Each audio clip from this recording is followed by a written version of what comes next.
Paris, sexta-feira, 13 de outubro de 1307.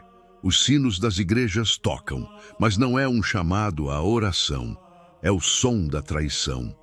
Para a poderosa ordem dos Cavaleiros Templários, este dia marcaria o início do fim, transformando para sempre a sexta-feira 13 num símbolo de azar. Mas o que realmente aconteceu naquele dia fatídico? E por que uma das ordens mais ricas e influentes da história desapareceu da noite para o dia? A verdade é mais chocante do que qualquer lenda, e ela começa, como muitas grandes histórias, com dinheiro e poder. O rei Filipe IV da França, conhecido como Filipe o Belo, estava desesperado. O seu reino estava à beira da falência, e ele devia uma fortuna inimaginável a um único credor: os próprios templários. Naquela época, os cavaleiros não eram apenas guerreiros santos. Eles eram os banqueiros da Europa. Eles inventaram o sistema de cheques de viagem. Tinham uma logística impecável e uma riqueza que rivalizava com a de reinos inteiros. Para Filipe, a solução era brutalmente simples. Se não podia pagar a dívida, eliminaria o credor. Ele precisava de uma desculpa, uma justificativa para destruir a ordem mais respeitada da cristandade. Com a ajuda do seu chanceler, Guillaume de Nogaret, e com a cumplicidade forçada do Papa Clemente V, que era praticamente um prisioneiro do rei, Filipe teceu uma teia de mentiras e acusações terríveis. De repente, os heróis das cruzadas foram rotulados como hereges. As acusações eram absurdas e chocantes. Eles supostamente negavam Cristo, cuspiam na cruz e adoravam um ídolo pagão chamado Baphomet. Nada disso importava. O objetivo era criar pânico e justificar a violência. Naquela manhã de sexta-feira, ordens secretas foram abertas em toda a França. Milhares de cavaleiros, incluindo o seu grão-mestre, Jacques de Molay, foram presos simultaneamente, apanhados de surpresa. A máquina de terror da Inquisição foi posta em marcha. Sob tortura indescritível, muitos confessaram crimes que nunca cometeram, selando o destino da ordem. Filipe pensou que tinha vencido. Ele esperava encontrar cofres a transbordar de ouro, joias e prata nas comendas dos templários, especialmente no imponente Templo de Paris, a sede da sua operação bancária. Mas quando as suas tropas arrombaram os portões e invadiram os cofres, tiveram uma surpresa monumental. Estavam vazios. Quase tudo tinha desaparecido. O famoso tesouro dos templários, o objeto de tantas lendas, tinha se evaporado. Mas aqui está o segredo que a maioria das pessoas não entende. O verdadeiro tesouro não era apenas ouro e prata. Sim, essa parte era valiosa, mas o ativo mais crucial dos templários era a informação. Eram os seus livros de contas, os registros de dívidas de reis e nobres, os mapas de rotas comerciais secretas, os documentos que continham segredos de Estado que podiam derrubar monarquias. Esse conhecimento era o verdadeiro poder. E foi isso que eles salvaram. Dias antes da prisão em massa, algo aconteceu. Carruagens foram vistas a sair do Templo de Paris durante a noite. Navios da frota templária, ancorados no porto de La Rochelle, zarparam silenciosamente para um destino desconhecido, ignorando as ordens do rei. A ordem, com a sua rede de inteligência superior, antecipou a traição de Filipe. Eles sabiam que o golpe estava a chegar e executaram um plano de fuga magistral. Enquanto Jacques de Molay e os seus irmãos em França enfrentavam o seu destino trágico para ganhar tempo, uma operação secreta estava a mover o verdadeiro coração da ordem para um lugar seguro. A questão que permanece há 700 anos não é o que era o tesouro, mas sim para onde foi. A resposta não está em mapas de ilhas desertas. A resposta está em seguir os cavaleiros que escaparam, aqueles que levaram consigo o conhecimento e a riqueza da ordem para fora do alcance de Filipe. E a primeira pista, o primeiro passo para desvendar este mistério, leva-nos para longe da França. para um reino que se tornaria o refúgio secreto dos templários e o berço de uma nova ordem. Um lugar onde a Cruz Vermelha Templária não desapareceu, mas simplesmente mudou de nome. A nossa jornada para desvendar um dos maiores segredos da história está apenas a começar. E se eu te dissesse que os Cavaleiros Templários nunca desapareceram de verdade? Que eles apenas mudaram de nome e continuaram a operar, mais poderosos do que nunca? Se a França foi o palco da traição, Portugal tornou-se o santuário da sobrevivência. O rei português da época, Dom Dinis I, era um mestre da astúcia política. Ele olhou para o seu jovem reino, ainda em luta para se consolidar e se defender, e percebeu algo crucial. Ele não podia se dar ao luxo de perder os templários. A ordem não era apenas um grupo de monges guerreiros. Eles eram a espinha dorsal militar e financeira do país. Seus castelos protegiam as fronteiras. Sua organização logística era inigualável. E sua riqueza sustentava a economia. Desmantelar tudo isso seria um suicídio estratégico. Então, o que ele fez? Em vez de confrontar diretamente o Papa, que havia ordenado a extinção da ordem em 1312, Dom Dinis iniciou um brilhante jogo diplomático. Ele argumentou que os cavaleiros em Portugal eram inocentes das acusações de heresia. Ele defendeu que seus bens, conquistados com sangue português na reconquista contra os mouros, deveriam permanecer em Portugal para a defesa do reino e da fé. A sua persistência e habilidade de negociação deram frutos. Após anos de conversas com o papado, Dom Dinis conseguiu uma solução genial. Em 1319, com a bênção do Papa João XXII, ele não extinguiu os templários, ele os transformou. Nasceu assim a Ordem de Nosso Senhor Jesus Cristo. Na prática, foi uma simples mudança de nome. Os mesmos cavaleiros, os mesmos castelos imponentes como o de Tomar, as mesmas terras e, mais importante, todo o conhecimento acumulado foram transferidos para esta nova ordem. Os templários não morreram, eles apenas vestiram um novo manto. E essa decisão mudou o curso da história. O incrível know-how dos templários em engenharia, finanças, cartografia e, crucialmente, navegação não se perdeu. Pelo contrário, foi preservado e cultivado dentro da nova ordem de Cristo. Salto para o século seguinte. Quem era o grão-mestre da Ordem de Cristo? Uma figura que todos nós conhecemos. O infante Dom Henrique, o Navegador. Foi ele que, usando os vastos recursos e o conhecimento naval herdado dos templários, deu o pontapé inicial na maior aventura da humanidade, as grandes navegações. Quando você vê aquelas imagens das caravelas portuguesas desbravando o oceano desconhecido, preste atenção a um detalhe nas suas velas. Aquela cruz vermelha e imponente não é uma coincidência. É a cruz da Ordem de Cristo, a herdeira direta da cruz templária. É o símbolo vivo de que o espírito, o conhecimento e a ambição dos cavaleiros do templo não só sobreviveram em Portugal, como navegaram a bordo das caravelas para moldar o mundo que conhecemos hoje. Portugal não apenas salvou os cavaleiros, preservou a chave, o código que permitiu decifrar os segredos dos mares e dos continentes. A saga templária não terminou em uma fogueira em Paris. Ela renasceu sob o sol de Portugal e partiu para conquistar o horizonte. Agora, continuamos a nossa busca épica pelos segredos perdidos dos cavaleiros templários. No último capítulo, vimos como eles garantiram sua sobrevivência em Portugal. Mas a história não para por aí. A rota de fuga deles foi muito mais longe e mais complexa do que se imagina. Apertem os cintos, porque agora vamos para as terras frias e misteriosas da Escócia. Prontos para mais um capítulo desta saga? A sobrevivência em Portugal foi crucial, mas foi apenas o começo. Com a perseguição a todo vapor na Europa, os templários precisavam de um lugar seguro, um refúgio longe do alcance do Papa e dos reis gananciosos. E que lugar seria mais seguro do que um reino cujo próprio rei estava em guerra com a Igreja? Estamos a falar da Escócia e do seu lendário rei, Robert de Bruce.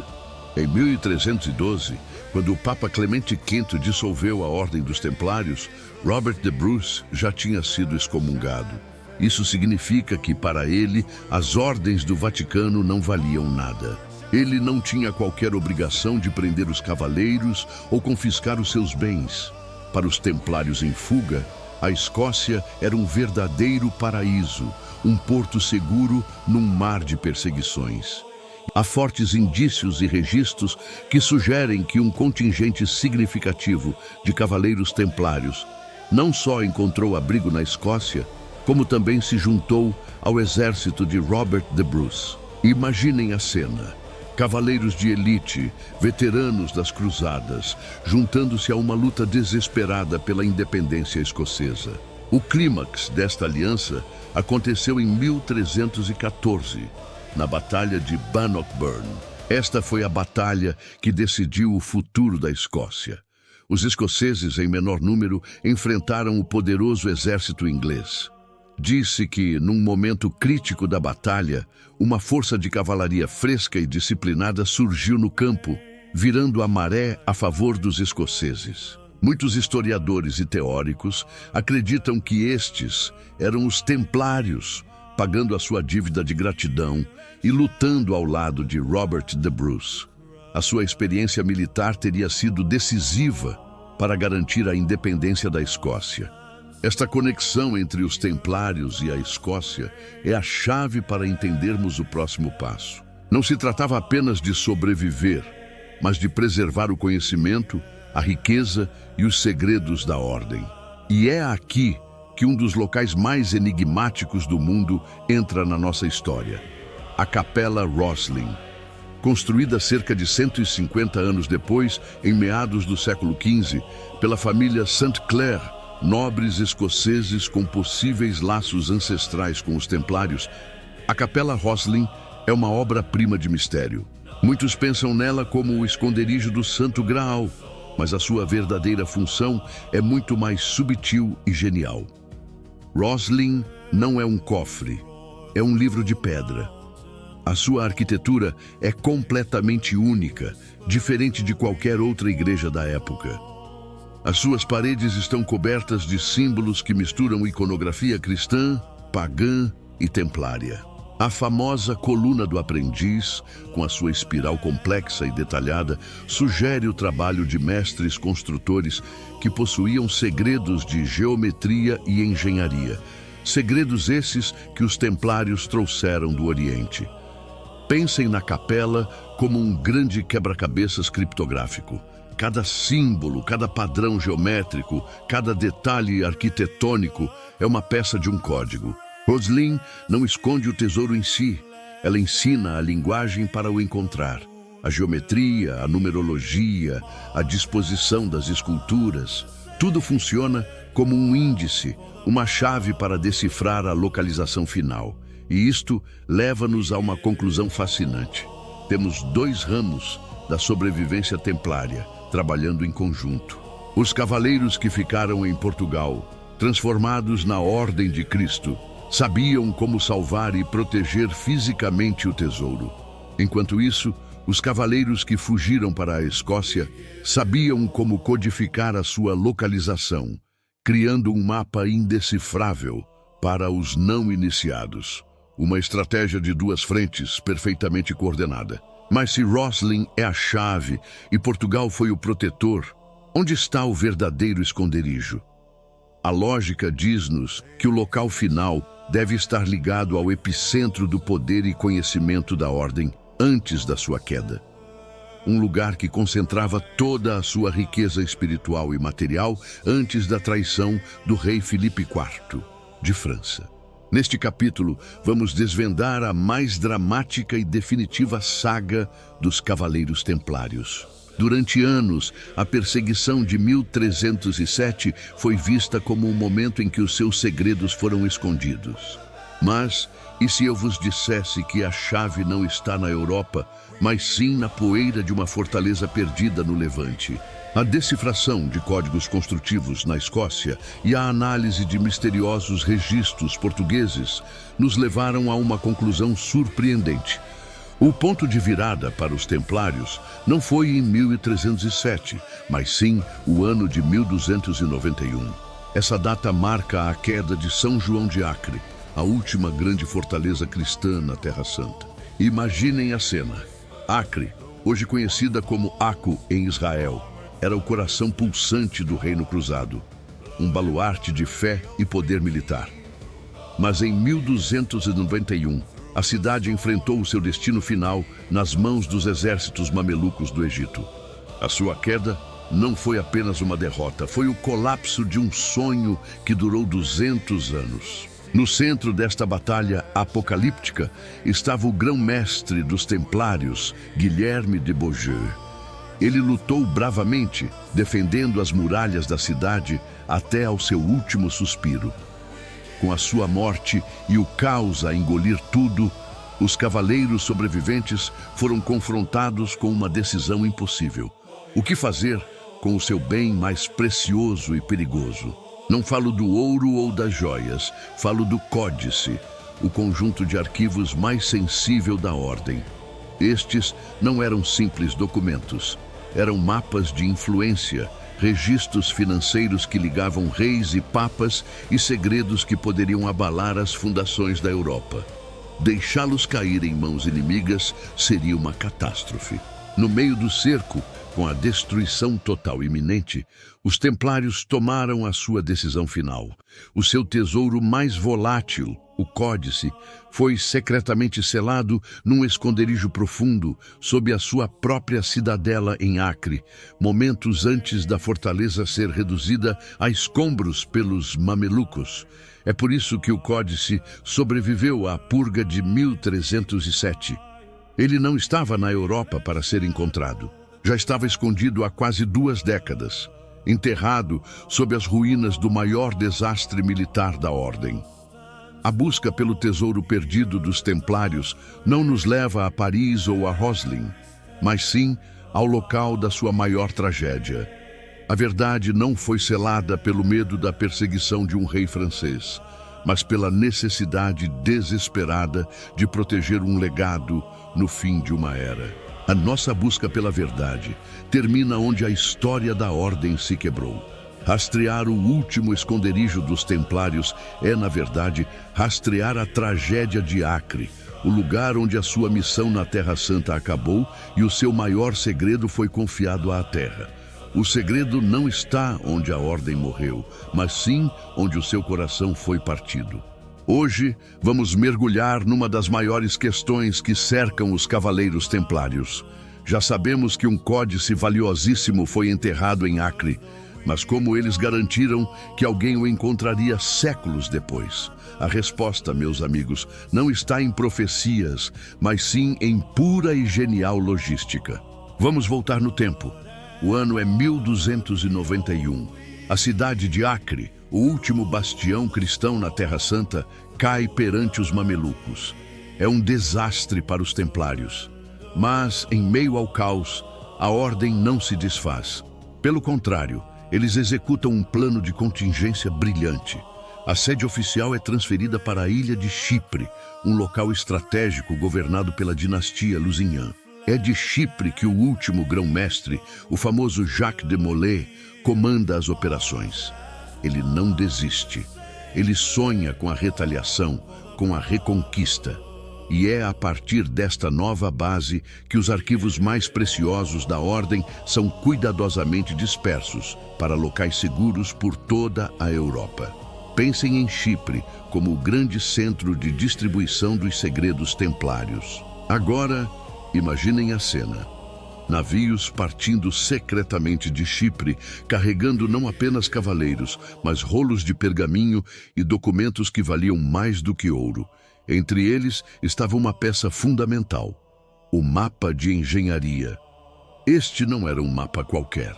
Era o projeto exato da cidade de Acre no século XIII, a planta baixa detalhada da fortaleza. Por que isso era tão importante? Porque este mapa é a chave para decifrar a cifra geométrica escondida em Roslin, na Escócia. Sem ele, a cifra é apenas um conjunto de símbolos sem sentido. O mapa é o cartão de acesso para o tesouro. A lógica histórica nos diz que um documento tão estratégico não poderia ficar em Chipre, uma ilha ainda vulnerável. Ele precisava ser enviado para o lugar mais seguro possível no Ocidente. E para onde ele foi? Tudo aponta para Portugal. De forma clandestina, este mapa precioso foi absorvido pela Ordem de Cristo, a herdeira portuguesa dos Templários. A Ordem de Cristo não apenas herdou as propriedades, mas também a missão e os segredos dos seus antecessores. Então, vejam como tudo se conecta. Temos uma rota de fuga tripla, interligada por documentos reais. Primeiro, o Códice do Conhecimento, a grande biblioteca de sabedoria, foi selado sob os escombros de Acre, protegido pela própria destruição da cidade. Segundo, o mapa de engenharia, a chave para encontrar o local exato, escapou através de Chipre e encontrou refúgio seguro em Portugal. E terceiro, a chave criptográfica, o código para ler o mapa, foi preservada nas pedras da Capela de Roslin, na Escócia. Acre, Chipre, Portugal e Escócia não são locais aleatórios. São os pontos de um quebra-cabeça gigantesco espalhado pelo tempo e pelo espaço. A busca moderna por este tesouro não precisa de um herói solitário como nos filmes. Ela precisa de algo muito mais poderoso. Uma reunião de arquivos, um trabalho de detetive histórico. A solução está em triangular as informações. Precisamos reunir o mapa que partiu de Chipre e hoje repousa nos arquivos portugueses com a cifra geométrica gravada na Escócia. Ao combinar estes dois elementos, podemos finalmente determinar as coordenadas exatas da Câmara Secreta em Acre, aquela que sobreviveu à fúria dos mamelucos e que guarda até hoje os segredos perdidos dos Cavaleiros Templários. A caçada não é com espadas, mas com documentos. E nós estamos mais perto do que nunca de resolver este enigma. O que vocês acham? Será que os arquivos necessários ainda existem em Portugal e na Escócia? Deixem suas teorias nos comentários. Adoro ler o que vocês pensam. Agora, vamos mergulhar fundo em um dos maiores mistérios de todos os tempos, o lendário tesouro dos Cavaleiros Templários. Por séculos, essa busca tem sido material de lendas e teorias, mas e se eu dissesse que estamos mais perto do que nunca de uma resposta? A arqueologia moderna e a tecnologia de ponta estão nos dando pistas que parecem saídas de um filme. A chave para tudo isso pode estar na antiga cidade de Acre ou Aco, em Israel. Esta cidade não é apenas um ponto turístico, é um verdadeiro laboratório da história das cruzadas. E o que está sob suas ruas pode mudar tudo o que sabemos. Em 1994, uma descoberta acidental revelou o Túnel Templário, uma passagem subterrânea que conectava a fortaleza principal da Ordem diretamente ao porto. Imaginem só, isso provou que os Templários operavam um complexo mundo subterrâneo, uma rede de logística e segurança escondida sob os pés de todos. Essa descoberta foi apenas o começo.